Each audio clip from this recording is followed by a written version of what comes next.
Penguin Random House Audio presents The Conscious Closet, the revolutionary guide to looking good while doing good.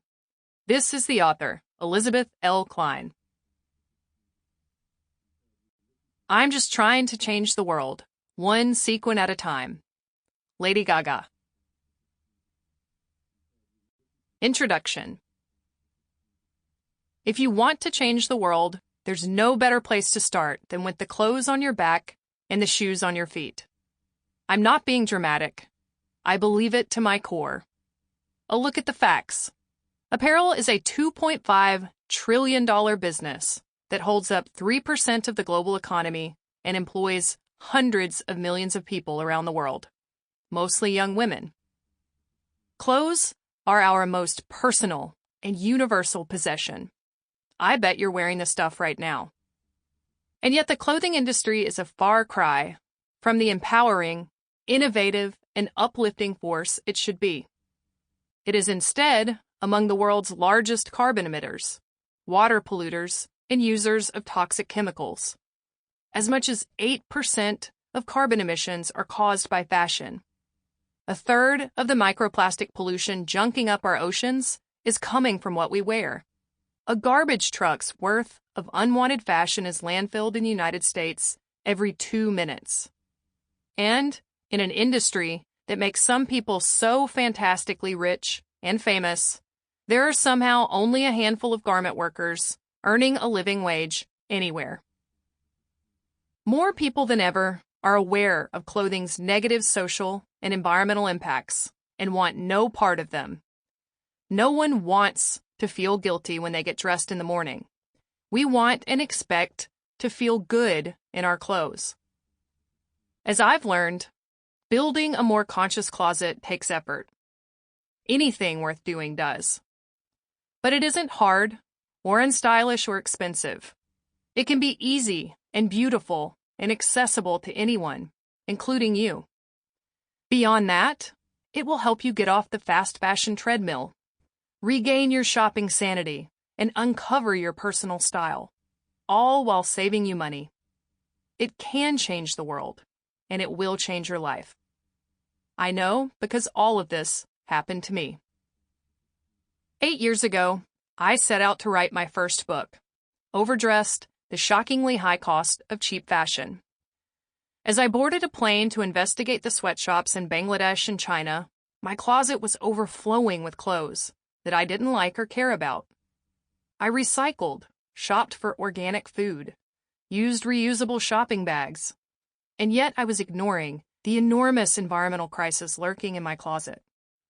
I rarely felt confident or happy in what I wore, despite owning 354 items of clothes. I was trapped in a sad clothing cycle, and I was eager to find a way out of it.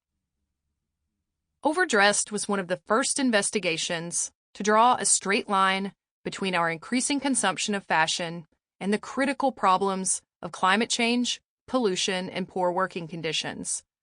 Driving it all was the meteoric rise of fast fashion, a hyper-accelerated cycle of making, consuming, and trashing clothes that is wrecking our environment and keeping workers locked in poverty.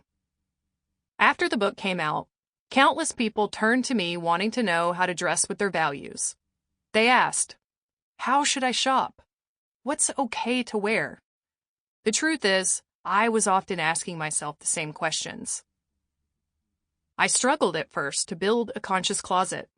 I bought rainbow-colored eco shoes and sewed a homemade lavender mesh top so amateurish it would have gotten me kicked out of home economics class. I stood up at a gathering of other conscious fashion experts one winter's night after my first book's release and pleaded, please, someone just tell me what to wear. In recent years, struggle has become progress. Before my eyes, sustainable and ethical fashion has transformed from a niche cause to a worldwide movement. You'll hear plenty from and about those movement leaders in this audio program. New reports and fresh research, which I've drawn from, have outlined exactly where the environmental and social impacts of fashion happen, giving us a precise roadmap to how we can make changes on a personal, societal, and industry-wide level. There are new brands, retailers, and business models, which you'll learn about, making conscious fashion more accessible. We are on the cusp of an entirely new way of producing, selling, and consuming clothing that is already changing the world, and not a moment too soon. But my philosophy of conscious dressing, the one you'll find in this audio program, crystallized after 3 life-changing experiences. The first happened as I hit the road to promote Overdressed, sharing my research at schools and in communities far and wide, from Milan, Italy, to Walla Walla, Washington. I've had hundreds of conversations and been asked hundreds of questions by all kinds of people about their clothes. Here are some of the queries I've heard time and time again. How do I know if my clothes were made in a sweatshop? How can I tell if my clothes are good quality? Is polyester or cotton worse for the planet? How do I afford ethical fashion? Can I shop ethically at XYZ brand? These chats always mix an interest in sustainable and ethical consumption with a thirst for more practical knowledge about clothes. Many people are seeking information about how to consume clothes responsibly, but they also want to know how to consume them well.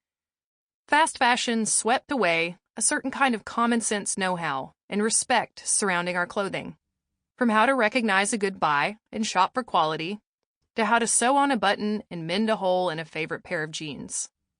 I aim to do my part to resurrect these time-tested life skills. Not coincidentally, choosing well for our wardrobes and doing our part to extend the life of clothing is not only sustainable, but these are some of the most emotionally rewarding habits we can cultivate in our everyday lives. The Conscious Closet is also inspired by my experience digging through old clothes. For the past 3 years, I have collaborated with Wearable Collections, a New York City-based company that collects more than 2 million pounds of worn clothing and shoes each year for reuse and recycling. Founder Adam Barukowitz is an open-minded guy with a passion for reuse, and thus I found myself sorting through a portion of his collections, which adds up to about 1,000 pounds per week, with the goals of studying what's in New York's clothing waste stream and exploring solutions to our disposable clothing culture. I eventually spun part of this project into a small resale enterprise and even found myself traveling to Nairobi, Kenya in 2016 to document where our used clothes end up. You might imagine that New Yorkers have lavish garbage. That's what I thought too. But alongside the small sliver of designer handbags and gowns, I saw enough fashion waste to scare me straight. Dog hair-covered jackets, gobs of t-shirts, ugly Christmas sweaters, trendy dresses and tops, clearance items with the tags still on, and yes, soiled socks and underwear. I came face to face with our unbelievable, catastrophic, and ecologically disastrous consumption of clothes. After having a front row seat to how people buy, treat, and toss clothing, I learned just where we're going wrong and what we can do about it. My time working with Wearable Collections and in the secondhand industry not only gave me the conviction to keep fighting fast fashion, it earned me a veritable master's degree in both clothing quality and craftsmanship and mending and repair, which informs the Conscious Closet. Last but not least, the Conscious Closet is motivated by my own transformation from a life as an impulse shopper and fast fashion addict to that of a conscious consumer of clothing. When I first considered the prospect of giving up my mindless deal hunting habits, I could only think about what I would miss out on. The thrill of a shopping bag of new clothes, a half-off sale, or clicking buy now whenever I wanted. But if I was honest with myself, the way I shopped wasn't bringing me any closer to a wardrobe I could feel good in. Once I tuned into my fashion choices and learned the full story behind what we wear, I was able to put together a wardrobe that I cherish and feel amazing in for the first time in my life. It feels better and can even look better to be a more mindful consumer of clothes. I discovered that conscious fashion. Sample complete. Ready to continue?